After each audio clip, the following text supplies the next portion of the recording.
Kollywood star hero సూర్య హీరోగా నటించిన latest movie Kanguva. ఈ సినిమాకి డైరెక్టరు శివ. ఈ సినిమా అక్టోబర్ 10న రిలీజ్ కాబోతున్న సందర్భంగా ఈ సినిమా నుండి రీసెంట్గా ట్రైలర్ను రిలీజ్ చేశారు. మరి ఆ ట్రైలర్ ఎలా ఉందో తెలుసుకునే ముందు కొత్తగా నా ఛానల్ని చూస్తున్న వాళ్ళు ఎవరైనా ఉంటే ప్లీజ్ గైస్ లైక్ చేయండి, షేర్ చేయండి అండ్ సబ్స్క్రైబ్ చేసుకొని పక్కన ఉన్న బెల్ ఐకాన్ని క్లిక్ చేసుకొని ఆన్లో పెట్టుకోండి ఫ్రెండ్స్ ప్లీజ్. ఇక మ్యాటర్లోకి వెళ్తే కంగువ ఫస్ట్ లుక్తోనే ఈ సినిమా మంచి వైబ్ క్రియేట్ చేసింది ఆడియన్స్లో. మరోసారి సూర్య ఏదో కొత్తగా ట్రై చేస్తున్నాడు అనేలా ఆడియన్స్లో ఆసక్తి పెరిగింది. ఇక మధ్యలో ఒక గ్లిమ్స్ రిలీజ్ చేశారు, అది ఆకట్టుకుంది. ఇక ఫైనల్గా ట్రైలర్ను రిలీజ్ చేశారు. ట్రైలర్ చూస్తుంటే అద్భుతం అనేలా ఉంది. ట్రైలరు స్టార్టింగ్ టు ఎండింగ్ వరకు విజువల్స్ ఆకట్టుకున్నాయి. ప్రతి సెకండ్కి ఏదో ఒక విజువల్ వండర్ కనిపిస్తూనే ఉంది ఈ ట్రైలర్లో. ముఖ్యంగా ఆ క్యారెక్టరైజేషన్స్ మేకోవర్ అయితే చాలా బాగున్నాయి అండ్ కొత్తగా కూడా అనిపించాయి. విలన్ బాబీ డియోల్ క్యారెక్టర్ అయితే చాలా బాగుంది అనిపించింది. బాబీ డియోల్ క్యారెక్టరు కాలికేయాలనిపించింది. ఇక ట్రైలర్లో స్టోరీపై ఒక క్లారిటీ ఇచ్చారు. ఎప్పుడో పూర్వకాలంలో ఉన్న ఒక ద్వీపంకు చెందిన పలు గిరిజన తెగల బ్యాక్డ్రాప్ను హైలైట్ చేశారు. అంతు చిక్కని ఓ రహస్యంలో వారి మధ్యలో సాగుతున్న సంఘర్షణలను ఈ స్టోరీలో కీలకంగా చూపించబోతున్నారు.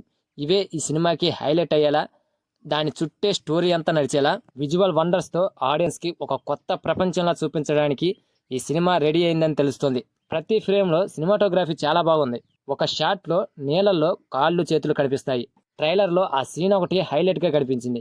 ఇక హీరోకి ఒక ఈగలొచ్చి ఆయుధం ఇవ్వడం, ఇవన్నీ కూడా చాలా బాగున్నాయి.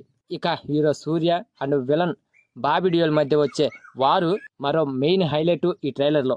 బాహుబలి రేంజ్లో ఫైనల్ టచ్ యుద్ధం ఉండబోతుందని తెలుస్తుంది. ఇక సూర్య తన అద్భుతమైన శక్తివంతమైన నటనతో కంగువ క్యారెక్టర్లో ఒదిగిపోయి నటించాడు. విలన్ బాబీ డియోల్ కూడా చాలా భయంకరంగా కనిపించాడు. ఫైనల్గా చెప్పాలంటే కంగువ క్యారెక్టరు ప్రజలను కాపాడే ఒక నాయకుల్లా కనిపించబోతున్నాడు. ఇక ఈ ట్రైలర్లో ఉత్కంఠభరితమైన అడవుల్లో భయంకరమైన వాతావరణం కనిపిస్తుంది. ట్రైలర్లో సెకండ్కు యుద్ధ సన్నివేశాలు, విఎఫ్ఎక్స్, అద్భుత విజువల్స్, ఇక వీటికి తోడు ఎమోషన్ టచ్ కూడా ఇచ్చారు. సినిమాలో ఏ పాయింట్ను మిస్ అవ్వకుండా చూసుకున్నారని తెలుస్తుంది. ఇక ఇవన్నీ ఒక ప్లస్ పాయింట్స్ అయితే మన టీఎస్పీ అందించిన మ్యూజిక్, బ్యాక్గ్రౌండ్ మ్యూజిక్ అయితే అదిరిపోయింది. ఈ ట్రైలర్ మొత్తాన్ని సగం లేపిందే ఆ బీజిఎం అని చెప్పాలి. ప్రతి సీన్కి బ్యాక్గ్రౌండ్ మ్యూజిక్ అదిరిపోయింది. ఇక సాంగ్స్లో కూడా ఒక సాంగ్ ఇప్పటికీ ఆకట్టుకుంది. అన్నీ బాగానే ఉన్నాయి, కానీ ఇక్కడ ఒక్క మైనస్ ఏంటంటే డబ్బింగ్ అనేది వర్కౌట్ కాలేదనిపిస్తుంది. వాళ్ళ ఎక్స్ప్రెషన్స్కి అండ్ వాళ్ళు చెప్పే డైలాగులకి ఎందుకో సూట్ అవ్వలేదనిపిస్తుంది. ఆ మాట్లాడే దగ్గర, డైలాగులు చెప్పే దగ్గర కాస్త తేడాగా అనిపిస్తుంది.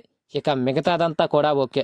సో ఒక్క మాటలో చెప్పాలంటే అక్టోబర్ 10న థియేటర్లలో ఒక కొత్త ప్రపంచం విజువల్స్ వండర్లో తేలిపోతారు ఆడియన్స్. సినిమా రిజల్ట్ ఎలా ఉన్నా కానీ కళ్ళకు మాత్రం కనువిందులా అనిపిస్తుంది.